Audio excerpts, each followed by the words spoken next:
They need not have worried. The weather was perfect. Warm, and without a cloud in the sky.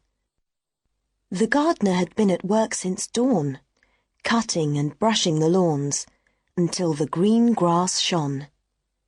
And the roses were wonderful. Hundreds of flowers had opened during the night. You could almost believe that the roses knew about the garden party. While the Sheridan girls were having breakfast, the men came with the marquee. "Where shall we put the marquee, Mother?" asked Meg. "My dear child, please don't ask me. I'm determined to make you children organize everything this year. Forget that I am your mother. Pretend I'm one of your guests." But Meg could not possibly talk to the men. She had just washed her hair. Josie, as usual, wasn't even dressed yet. "You'll have to go, Laura. You're the artistic one in this family." Laura flew out of the house, still holding a piece of bread and butter in her hand. Food always tasted delicious out of doors, and Laura loved arranging things. She always felt that she could do it better than anyone else.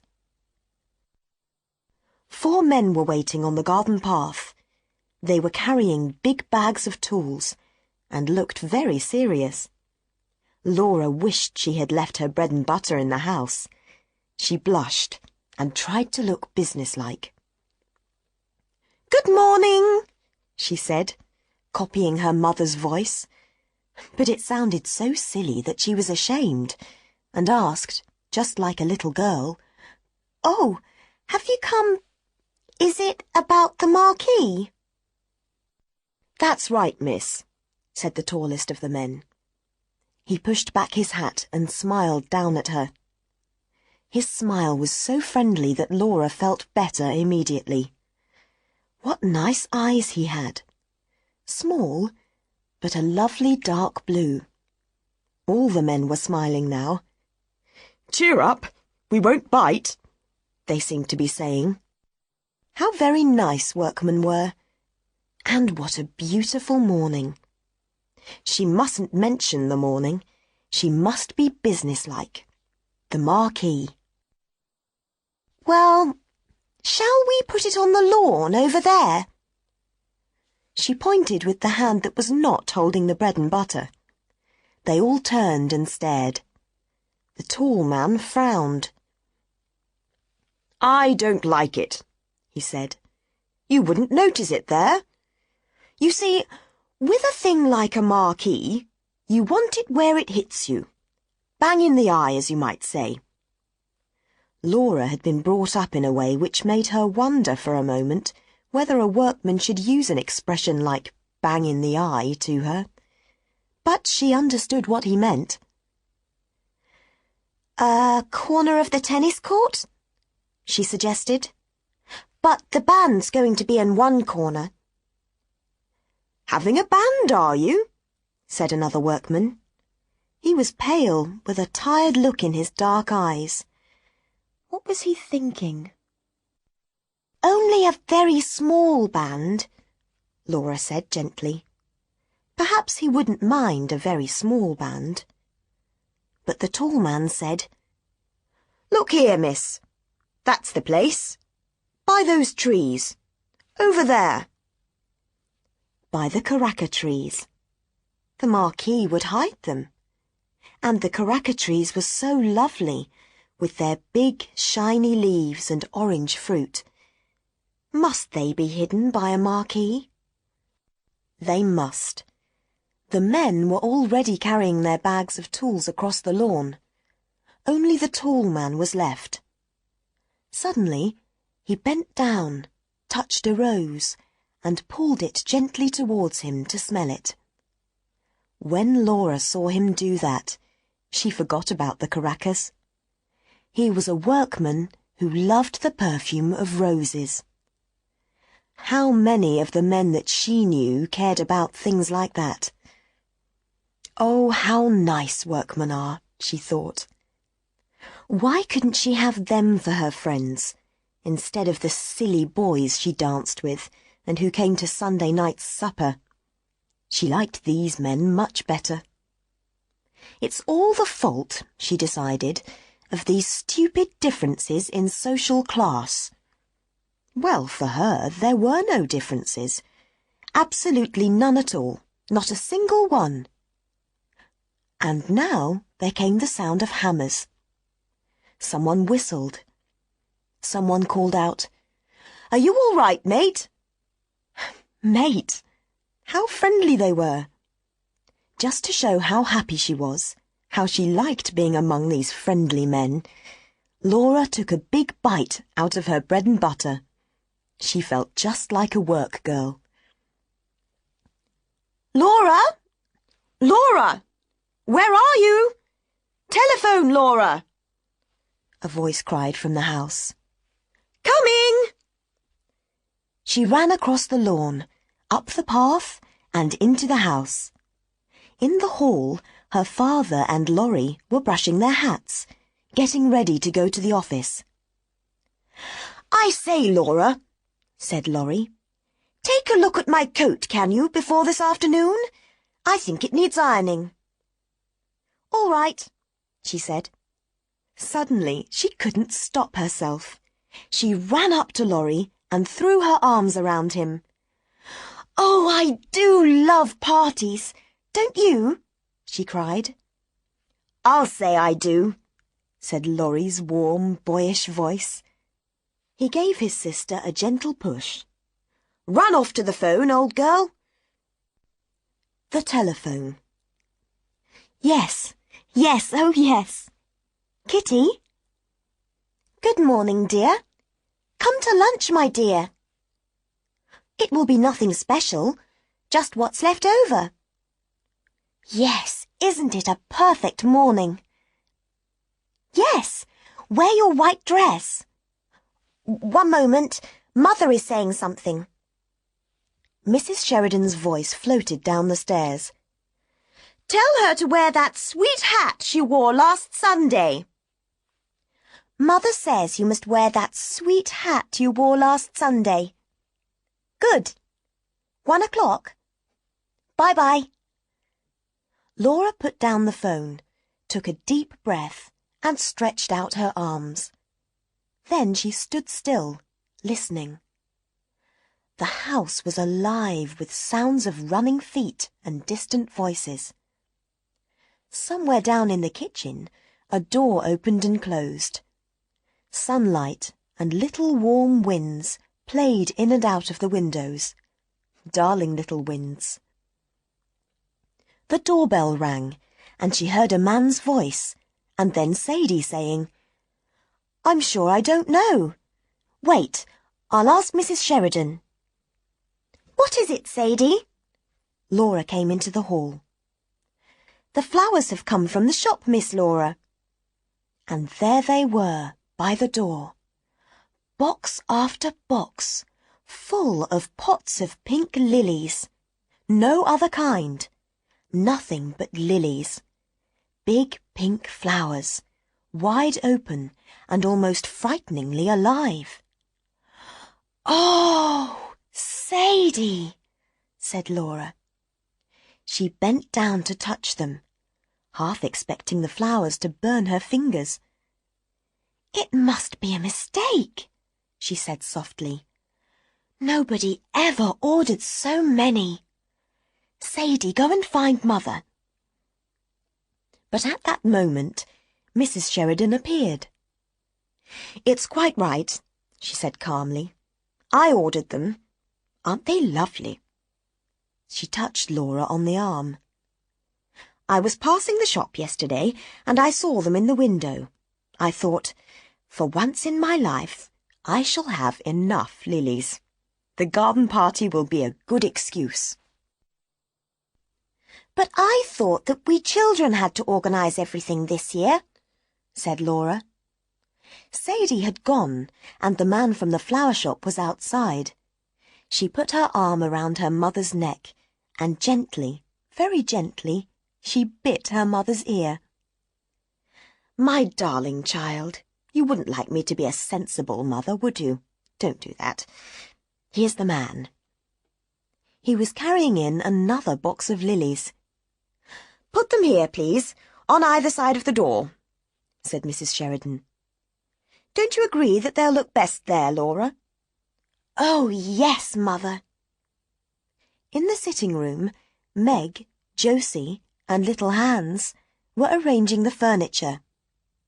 "Now, we should put the piano here and move everything else except the chairs out of the room, don't you think?"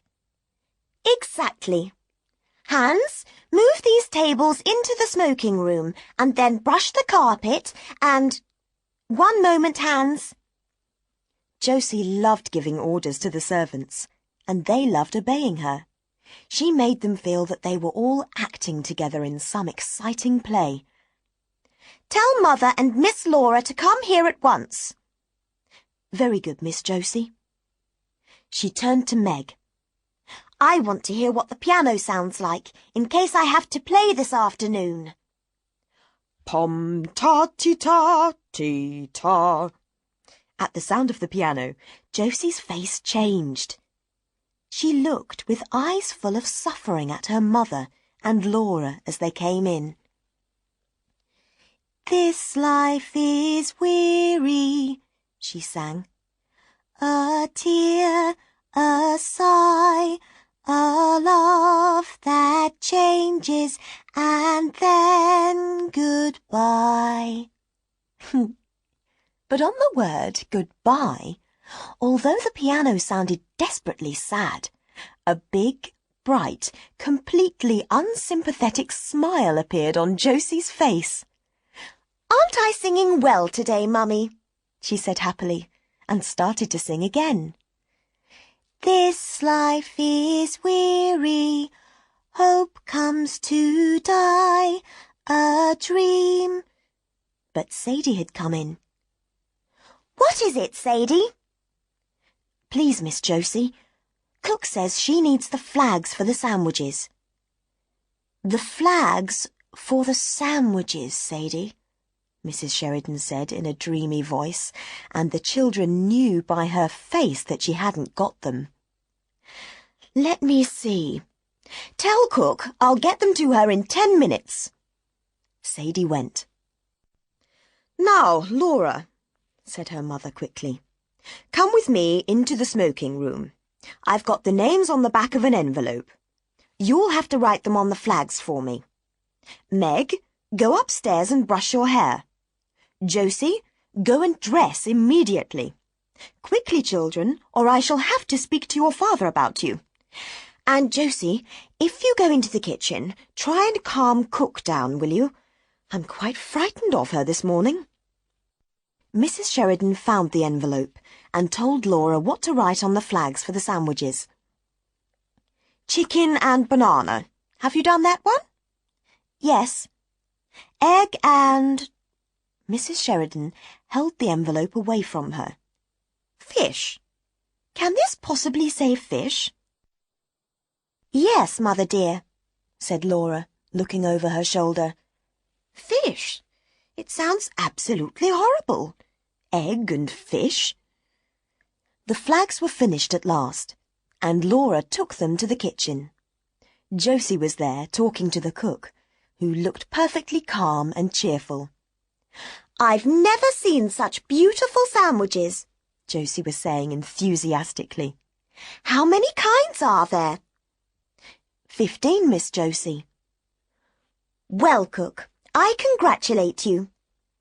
Cook smiled happily. "Godber's come," said Sadie. She meant that the man from Godber's shop had brought the chocolate cakes. Godber's chocolate cakes were famous. Nobody ever made their own if they could buy Godber's. "Bring them in and put them on the table, my girl," ordered Cook. Sadie brought them in and went back to the door. Of course, Laura and Josie were far too grown up to care about chocolate cakes. All the same, those cakes looked nice. Very nice. Cook began arranging them on plates. "Don't they remind you of all the parties we had when we were children?" said Laura. "I suppose they do," said Josie. who never liked to think about the past. "They look delicious, I must say." "Have some, my dears," said Cook in her comfortable voice. "Your ma won't know." Oh, impossible! Chocolate cake, and so soon after breakfast. It was unimaginable. All the same, 2 minutes later, Josie and Laura were licking chocolate off their fingers. "Let's go into the garden," suggested Laura. "I want to see how the men are getting on with the marquee. They're such awfully nice men." But the door was blocked by Cook, Sadie, Godber's man, and Hans. Something had happened. Cook was making little sounds. Sadie had her hand over her mouth. Hans was trying so hard to understand that his eyes were closed tight. Only Godber's man was enjoying himself. It was his story. "What's the matter?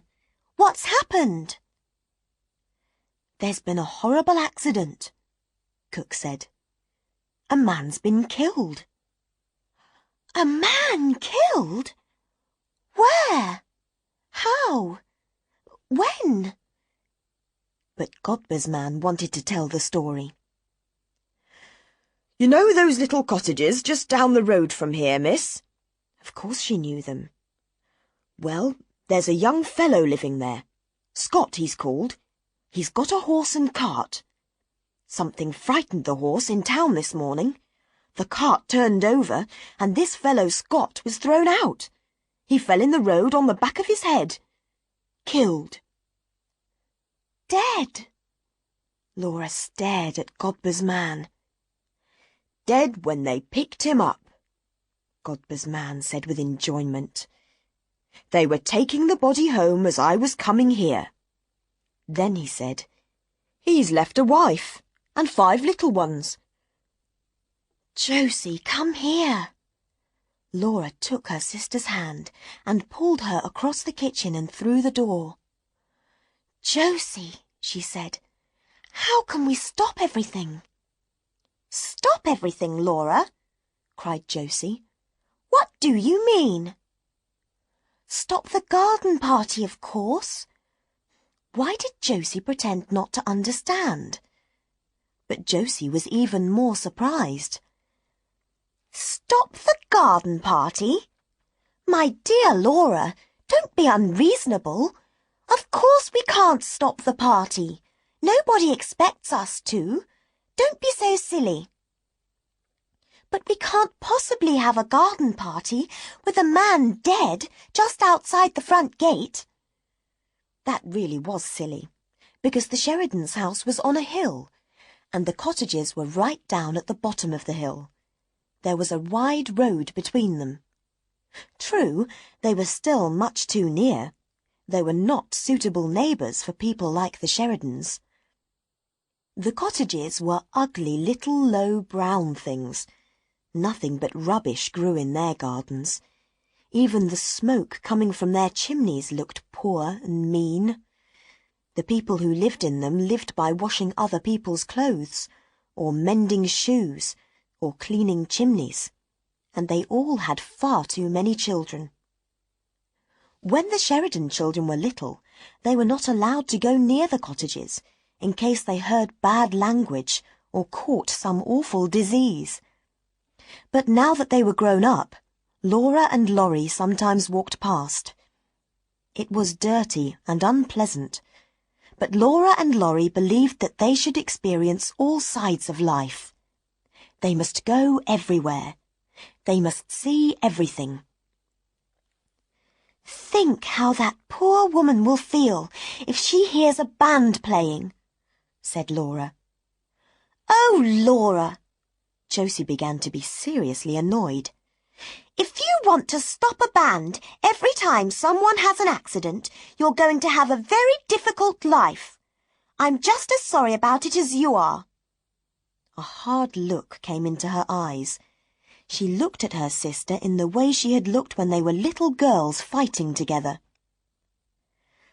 You won't bring a drunk workman back to life by stopping a party, she said softly. Drunk? Who said he was drunk? Laura said angrily.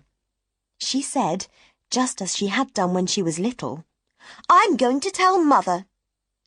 Please do, my dear, said Josie sweetly. Mother, can I come into your room? Said Laura, standing with one hand on her mother's door. Of course, child. Why, what's the matter? You look quite pink. Mrs. Sheridan turned from her mirror. She was trying on a new hat. Mother, a man's been killed, Laura began. Not in our garden, said her mother. No, no. Oh, how you frightened me. Mrs. Sheridan took off the big hat and smiled at her daughter. But listen, Mother, said Laura. Breathlessly she told the awful story. Of course we can't have our party, can we? She said. The band and everybody arriving. They'd hear us, Mother. They're nearly neighbours. To Laura's great surprise, her mother behaved just like Josie. It was worse, because she seemed to be amused. She refused to take Laura seriously. But my dear child, be sensible. We only know about the accident by chance. If someone had died there normally, and I don't know how they keep alive in those dirty little holes, we'd still be having our party, wouldn't we? Laura had to agree, but she felt it was all wrong. Mother, isn't it really terribly heartless of us? She asked. Darling, Mrs. Sheridan got up, holding the hat, and before Laura could stop her, she put it on Laura's head. My child, she said, the hat is yours. It's much too young for me. You look wonderful in it. Look at yourself. And she held up a mirror. But Mother, Laura began again. She couldn't look at herself. She turned away from the mirror. This time Mrs. Sheridan became angry, just as Josie had done. You are being very stupid, Laura, she said coldly. People like that won't expect us to cancel our party, and it's not very thoughtful of you to ruin the day for everyone else. I don't understand, said Laura, and she walked quickly out of the room and into her own bedroom. There, quite by chance, the first thing she saw was a lovely girl in the mirror, wearing a beautiful black and gold hat. She had never imagined that she could look like that. Is Mother right? She thought. And now she hoped that her mother was right. Am I being stupid? Perhaps it was stupid. For a moment she imagined that poor woman again, and the little children, and the body being carried into the house. But now it seemed shadowy and unreal, like a picture in the newspaper. I'll remember it again after the party's over, she decided, and somehow that seemed to be the best plan. Lunch was over by 1:30. By 2:30 they were all ready to begin the party. The band had arrived and sat in a corner of the tennis court. My dear, screamed Kitty Maitland. Aren't they all too like monkeys in their little red jackets? Laurie arrived from the office. When she saw him, Laura remembered the accident again. She wanted to tell him about it. If Laurie agreed with the others, it meant that they were right, and she followed him into the hall. Laurie!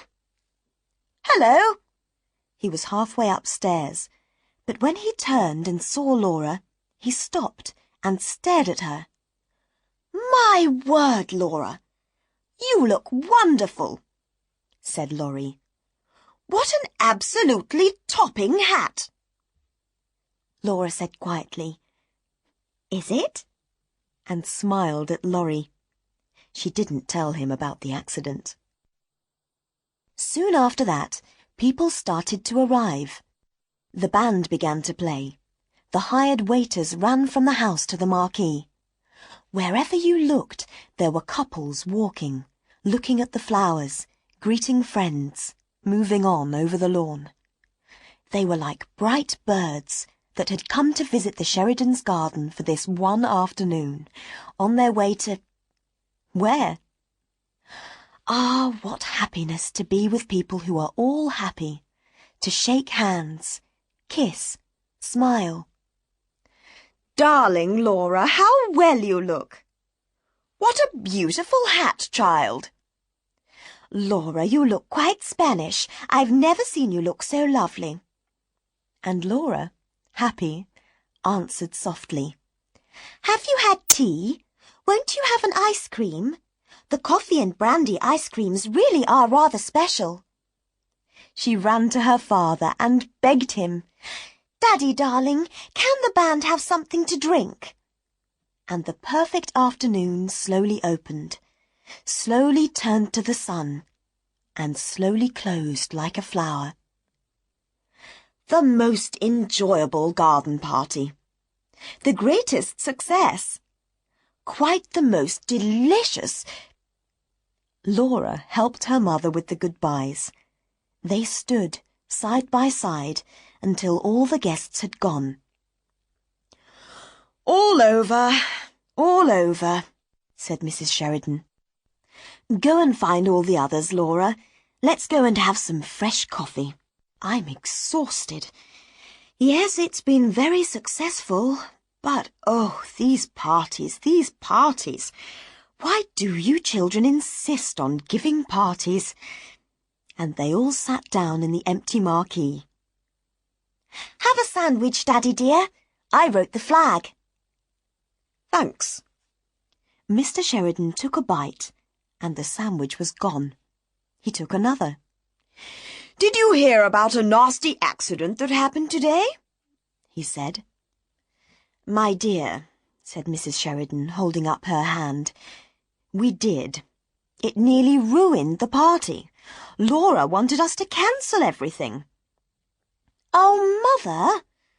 Laura did not want them to laugh at her. It was a horrible thing, though, said Mr. Sheridan. The fellow was married, too. Lived in one of those cottages down there. Leaves a wife and a whole crowd of kids, they say. There was a long silence. Mrs. Sheridan played with her cup. Really, it was most unfortunate that Father had mentioned. Suddenly, she looked up. They still had all these perfectly good sandwiches and cakes, which had not been eaten at the party. She had one of her clever ideas. I know, she said. Let's send that poor creature some of this food. We'll pack a basket. All those children will love it. And I'm sure all the neighbours are calling in. How helpful it will be for her to have some extra food ready. Laura, get me the big basket from the kitchen cupboard. But, Mother, do you really think it's a good idea? Said Laura. Again, how strange. She seemed to be different from them all. To take the leftover food from their party. Would the poor woman really like that? Of course. What's the matter with you today? An hour or so ago you were insisting on us being sympathetic. Oh, well. Laura ran to get the basket. Her mother heaped food into it. Take it yourself, darling, she said. Run down with it now. No, wait. Take some lilies, too. These lilies will seem like something really special to people of that kind. She'll get her dress dirty if she takes flowers, said Josie. That was true. Just in time. Only the basket, then. And Laura, her mother followed her out of the marquee. Whatever happens, don't... What, Mother? No, it was better not to put ideas into the child's head. Nothing. Run along. It was beginning to get dark as Laura shut the garden gate. Below her, the road shone white. The little cottages were in deep shadow. How quiet it seemed after the excitement of the day. She was going down to a cottage where a man lay dead, and she couldn't believe it. Why couldn't she? She stopped for a moment, and it seemed that kisses, voices, laughter, the fresh smell of the lawn, was somehow inside her. She had no room for anything else. How strange. She looked up at the pale sky, and all she thought was, yes, it was the most successful party. She crossed the wide road. She was among the cottages. Men and women hurried past. Children played in the narrow streets. Noises came from inside the mean little houses. In some there was lamplight, and shadows moved across the windows. Laura bent her head and hurried on. She wished now that she had put on a coat. People were staring at her dress and her black and gold hat. Oh, how she wished it was a different hat. It was a mistake to come here. She had known all the time that it would be a mistake. Should she go back, even now? No, too late. There was the house. It must be this one. There were people standing outside. Beside the gate, an old woman sat in a chair, watching. She had her feet on a newspaper. The voices stopped as Laura came near. They moved to one side to let her walk past. She felt that they were expecting her. They had known that she would come. Laura felt very shy and frightened. "Is this Mrs. Scott's house?" she asked a woman, and the woman answered with a strange little smile. "It is, my girl." Oh, how she wanted to escape from this. She actually said out loud, "Help me, God," as she walked up the tiny path and knocked at the door. "I'll just leave the basket and go," she decided. "I won't even wait for them to empty it." Then the door opened. A little woman in black appeared. Laura said, "Are you Mrs. Scott?" But to her horror, the woman answered, "Come in, please, miss." And she was shut in the passage. "No," said Laura, "I don't want to come in. I only want to leave this basket. Mother sent—" The little woman in the dark passage seemed not to hear her. "This way, please, miss," she said in an oily voice, and Laura followed her. She found herself in a little low kitchen, lit by a smoky lamp. There was a woman sitting by the fire.